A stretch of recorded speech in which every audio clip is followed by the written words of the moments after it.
Hello, I'm Holly Markovich, and this is MAT 171 Pre-Calculus Algebra. This is a video for Module 1. Our learning objective for this video is given the graph of a function, determine its domain and range, and state both using interval notation. Let's do some quick just-in-time learning. We're not going to go over everything about interval notation here, but we want you to remember some of the hallmarks of interval notation because we will use interval notation in writing our domain and range. If I gave you parentheses 3, 8 parentheses, would you remember that that means all numbers between 3 and 8? Or what about bracket 3, 8 bracket? Would you remember that that means all numbers from 3 to 8, including both 3 and 8? And one more similar, parenthesis 3, 8 bracket means that we're looking for all numbers greater than 3 to 8, including our endpoint of 8 because it has a bracket. What about if I gave you this? Bracket 3, 8 parenthesis union with parenthesis 8, 12 bracket. Hopefully you would remember that this goes from 3 to 8. We're going to skip over 8 and then continue through 12. You might be able to say all numbers from 3 to 12 except 8. If you need help with interval notation, make sure to ask your instructor or see another video that would also be helpful. What is the domain of a function? The domain of a function is the set of all x values or inputs that are valid or allowable for the function. When I think of domain, I associate the word horizontal and width with domain of a function. Remember, my x values on the coordinate plane go from left to right. So I'm thinking about all of the values going from left to right being values that I would consider domain values. What is the range of the function? Well, the range is going to deal with the y values or the outputs that are valid or allowable for the function.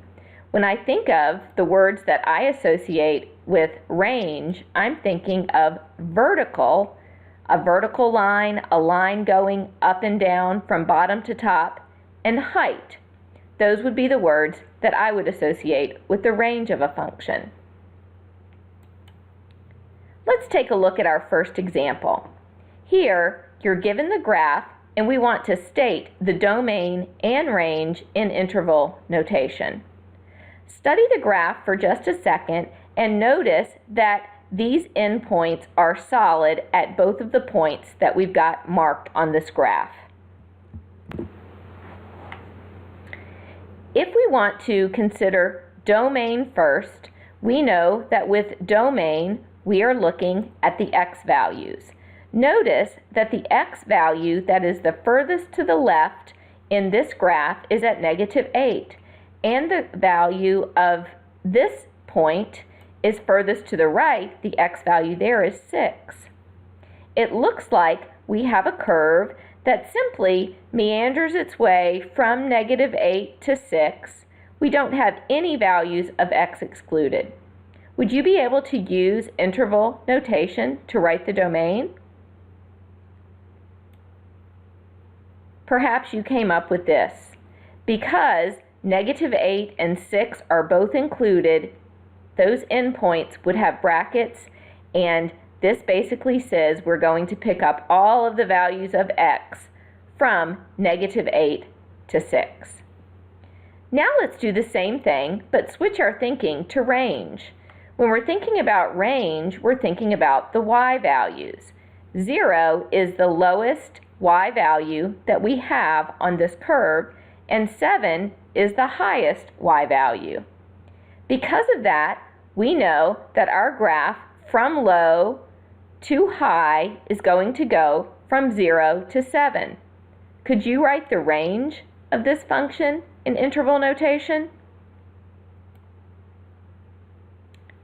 The range, similar to the domain, will use brackets and go from 0 to 7. We start with a simple example like this because these basic ideas we will use in all of the different graphs that we pursue during this module. Let's take a look at example 2. Example 2, we're going to use a piecewise function for. We call this a piecewise function because there are different parts to the graph. We consider both parts of this piecewise function when we start to look at domain and range. Notice that there are several places on this graph where we see open endpoints, meaning those points are not included. That's going to be very important when we talk about domain and range. Let's take a look at domain first. For domain, we're talking about x values, the values going from left to right, and we would consider those values in both parts of the function. Could you take a look at this for a second and see if you could narrow down the x values that we would use to write the domain? What about our range? Our range will have y values going from bottom to top, and it looks like we certainly have two parts of a function that we're going to consider here. Take a look at this graph for just a second and see if you would be able to determine a way to write the domain and range both in interval notation. We're going to look at the domain first. Because we're going from -9 to -3 and then from 2 to 10, really all we need to be thinking about is how will our endpoints be affected. Let's take a look at domain. For domain, here's what I've come up with. We go from -9 to -3. And what happens is we do pick up all of the values between -9 and 3, but we don't pick up the endpoints because of those open circles. Then we move over to this next part of the graph. The x values go from 2 to 10. We include a bracket at 2 because that value is included, but a parenthesis at 10 because it is not included. Let's now think about the range. The range is a little bit different idea and sometimes causes people some concern. When you think about what we're doing with our range here, one of the things that you want to consider is that if you start at the very bottom of this graph where we have a value of -2 for y, that's the lowest value, and we continue, it looks like we're stopping perhaps at 1, but we're continuing because we're going to jump to that other side of the graph. So the first time we write the range, I've seen people write it in two parts, but we can probably write this one with just one part. Let's take a look at range. Perhaps when you very first write the range, you want to think about it in the steps or the stages that we were thinking about domain. Meaning we would go from -2 up to 1. And there's nothing wrong with that. That takes care of this part of our graph. And then perhaps you said, well, let's union that with this other part of the graph where we would go from 0 up to 5. There's really nothing wrong with writing that, with the exception of the idea that we've got some overlap here. When we write things in interval notation, we generally try to go from the smallest value to the largest value consistently. And this looks like we've gone from 1 to 0. So there's a better way to write that. When you think about this graph, I want you to think about what's going on. You're going from -2 up to 1.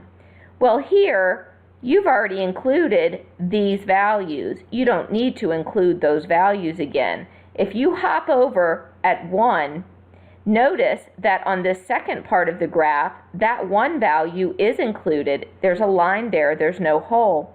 So what happens is you're going all the way up now until you get to this value of 5 that's not included. There is a better way to write this. How about like this? We're going to go from -2 to 5, from -2 all the way up to 5. There are no values of y that are excluded there, and that would be the best way to write the range. I hope that you've learned something from this short video, and you will be going over much more of this in class. Good luck.